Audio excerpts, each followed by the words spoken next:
Well, we're going to see if Coach Sanso trusts the offense or his defense, because I always used to say, if we got one play we can run that we know we can get a first down on, even if it's a gamble, I want to win the game on offense. So we'll see if he's going to leave it up to his defense and run a conservative play, or he's going to run the play he thinks is going to work to get a first down. Don't be surprised if they run that reverse again. And that last run, right over left tackle, and Jeremy Lewis, the star defensive player, now seeing some time right here on the offensive line. 3rd down and 5, big play with 2:06 left in this game. Can Palm Beach Lakes get the first down, or Atlantic play strong defense? The long pass, way over the head of number 7. That sets up a 4th down over the head of Matt Elam. You don't like the call, Coach? No, I don't like the call at all. And I suppose if it's a touchdown, you go, oh, that's a great call, but no, because you stop the clock. If they don't stop the clock, they get to run off another 30 seconds, giving Atlantic a whole, almost 45 seconds before they're going to run a play. And now you stop the clock, and Atlantic gets a chance not only to set up their punt return, but to get their offense ready to go out and run some plays. Now, that to me was a little bit off the gambling scheme. And time after time, we've seen these snaps sail over the punter's head. We'll see what happens right here. Palm Beach Lakes back to punt. Nice snap. J-Ron Hosley back to try to get this punt, but a great punt by number 80. We've talked about it all night. Emmanuel Charlotte, one of the stars of this game, hasn't scored a point other than, of course, the point after touchdowns.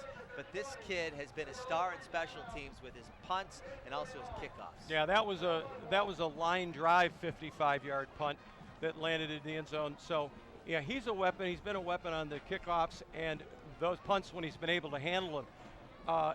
This looks like a replay of last week for Atlantic. Got the ball, you got one chance, you're down 1, you don't need the touchdown, but it's going to be really interesting to see how Lakes plays it defensively. Well, last week they had 2.8 seconds. They got a little bit more time this week. 1:49 left in this game. They are down 1. They have the football at their own 20-yard line. They have 80 yards to go in 109 seconds. Let's see what happens. Shavas Jones is the quarterback. He's got 5 receivers. Number 2, Preston Cleckley goes in motion. Jones looking for someone to pass it to. He scrambles. He finds Cleckley over the middle, but Cleckley had his back to the quarterback, and that one bounces at his feet, setting up a 2nd down. Okay, what they're in defensively, Rick, is called a cover 2 man. What they've got is they've got 5 underneath defensive backs and 2 deep safeties. Everybody's got a man up front, and the 2 safeties will play their zones. To attack this defense, you've got to run crossing routes. You've got to run people across the middle of the formation, shallow, and you'll pop somebody open, and then they can run with the ball. I don't like the defense necessarily, but we'll see how it pans out. 1:43 left in the game. 2nd down and 10. Atlantic on the move right now, and Jones going deep to his receiver. A beautiful catch right there by number 7, James Lewis. He just out-jumped 2 Palm Beach Lakes defenders. Atlantic has the football all the way down to the 48-yard line.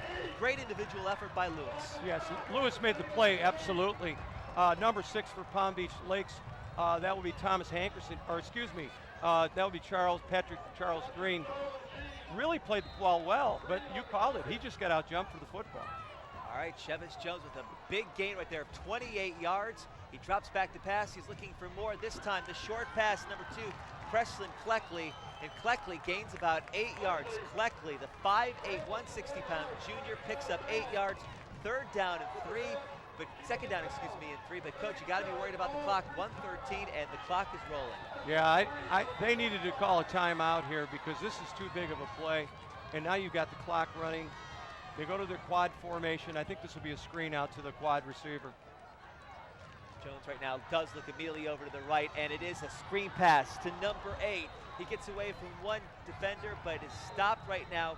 A gain of just 1, and the most important thing is the clock continues to turn. 50 seconds left.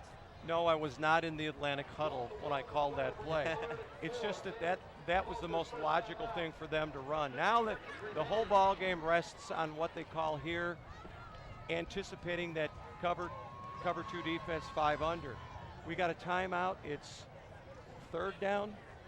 Third down and 4. 3rd down and 4. They've got 2 plays to run and get the first down. I think, and I don't know if Rick agrees, but I think they've got to get at least to the inside the 25-yard line to have a chance to kick the field goal based upon what I've seen from the Atlantic kicker at this point. Yeah, I talked to Coach Thaddeus this week, and I said, well, what'd you say to the kids? 2.8 seconds left. You were on your 25-yard line. You had one more play. And what did you say as your team was trying to come back and beat Boca Raton? He said, I just cracked a joke. Try to keep them loose a little bit. Right now he's talking to his kids. They are down just 1 point. And remember, they just need a field goal to win this thing. I don't know about their field goal kicker, but they just need a field goal to win this thing. They're at the 48-yard line of Palm Beach Lakes.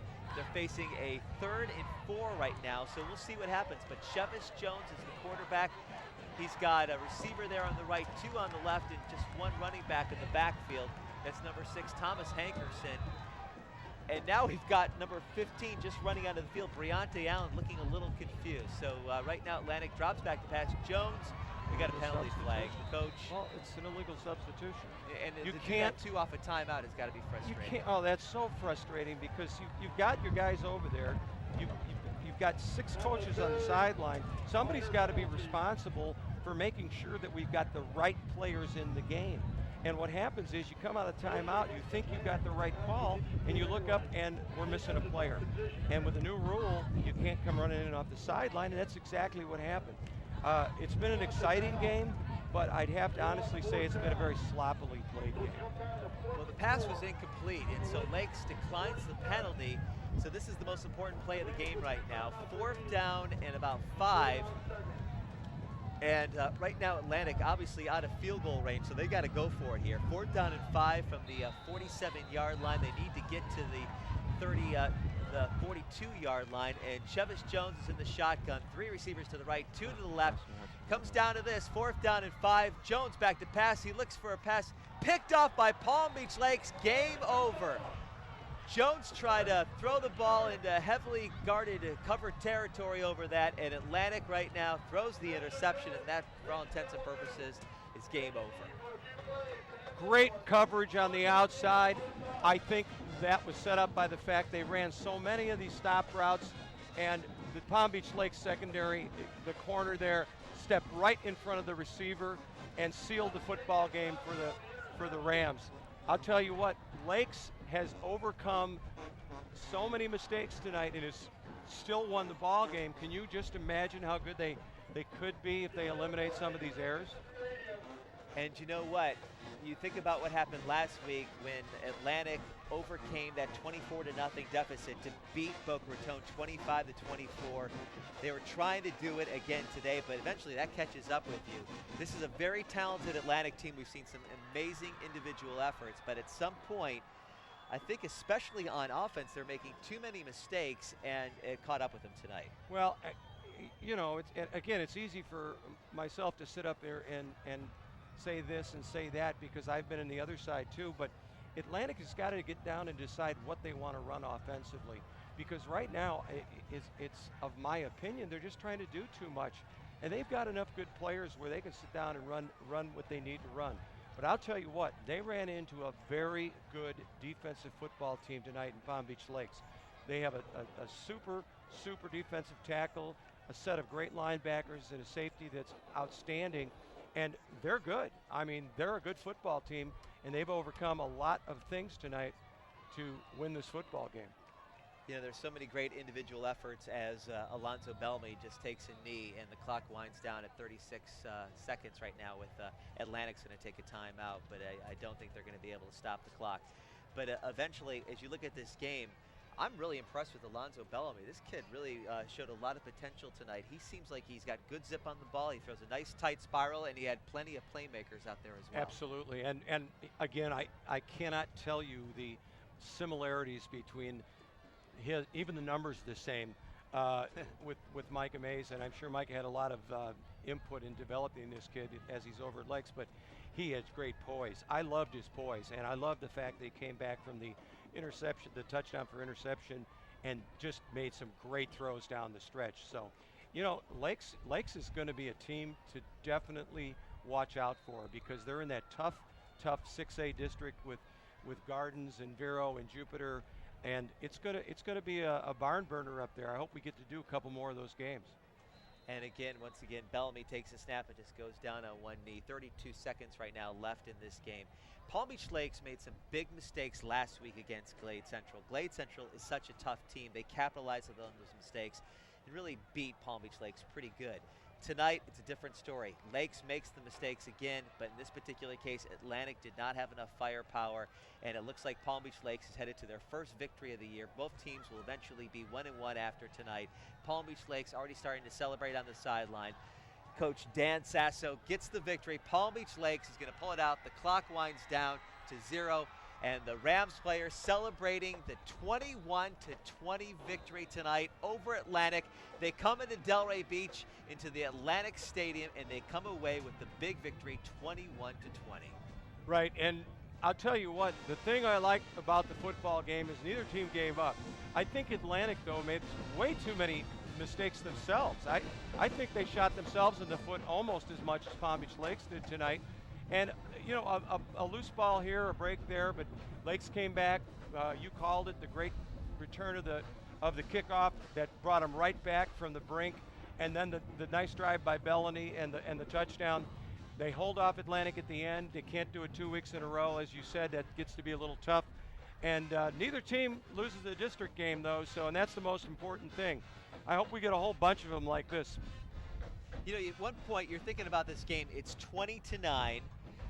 J-Ron Hosley returns the punt for Atlantic. Looks like they're in control of this game in the fourth quarter. They're up by 11 points, and they've got to be feeling pretty good about things. And what happens? Well, the kickoff is returned by Jaquan Hogan for Palm Beach Lakes, and then Hogan again will get a touchdown later in the quarter. And that's pretty much your ball game. It looked like Atlantic was going to go on to the victory, but Jaquan Hogan with the individual effort on the kickoff return and also the pass completion for touchdown as we watch the players right now shaking hands, showing true sportsmanship right now. But what a great game with really some fantastic individual talent. Two great football teams, and you can see Palm Beach Lakes right now celebrating over there. It's always fun to see the kids getting excited after a big win. They came down to Delray Beach, and they came away with the victory. Well, let's go to Joel Lewis right now on the sidelines, and he's got some more of the celebration going on. Joel? Gentlemen, I'm here with Jaquan Hogan, who had 3 touchdowns for Palm Beach Lakes. Jaquan, coming off of last week's loss, how good does it feel today to get this win? It feels very good. We had to do a lot of hard work. We practiced hard in practice, and we had to just come out and play hard today. We had a lot of turnovers, but we fought through it. That's what we had to do today to make ourselves known. We can't be let down, and when we down, we got to work hard to come out. Aside from the penalties and turnovers, do you think there's any improvement you guys can make next week to capitalize on this win, make it even better record for you guys? Yes, it's a lot. We got to practice on our coverages and basically getting control of the ball more and not turning the ball over. That's what we have to work on. Thank you very much, Jaquan. Good luck to you next week. Take care. Back to you, gentlemen. We were just talking about Jaquan. Looks like he's like 9 years old. Yeah. Unbelievable. What a good I guess I'm football getting player. old. I don't know. These kids, they have so much amazing talent, and it's so much fun to watch them. Jaquan is a 5'9" senior. Played a lot his sophomore year. Last year had a disappointing junior campaign, and the coaches were expecting big things from him, and so far he delivers. He had 3 touchdowns tonight. He helps his team win by the score of 21-20. This is going to give Palm Beach Lakes a tremendous amount of confidence. Had to be a hit last week after you lose to Glade Central, but I think that really shows what a great team Glade Central is. Well, this comparison with Glade Central, it's like these people are, all that talented. I don't think Palm Beach Lakes lacks in any more talent than Glade Central does. I think the two teams are very similar. But the thing that separates great teams from being just good teams is the errors that you make and certainly the penalties and special team mistakes. If I was Dan Sansel right now, Monday morning, I would do a tryout for anyone in the school that could snap consistently to what is probably the best punter in the entire county, because that kid is a weapon in itself. But, I'm happy for the Lakes kids because they did play hard. They did come back from a 12-point deficit or whatever it was, and we enjoyed the game. It was fun tonight watching Jeremy Lewis, the defensive lineman who could probably be headed to either Miami, Florida, Florida State. Also that quarterback, Alonzo Bellamy, and then the kid that really came across and scored the 3 touchdowns, Jaquan Hogan. And we also talked about Emmanuel Charlotte, the punter and kicker, who I think eventually will be playing football on Saturdays because what a great leg. But it was a great football game, and Coach, Once again, we had a lot of fun tonight. Palm Beach County Friday Night Football, always fun to see the action here in the county. Absolutely, and I'm looking forward to doing it again.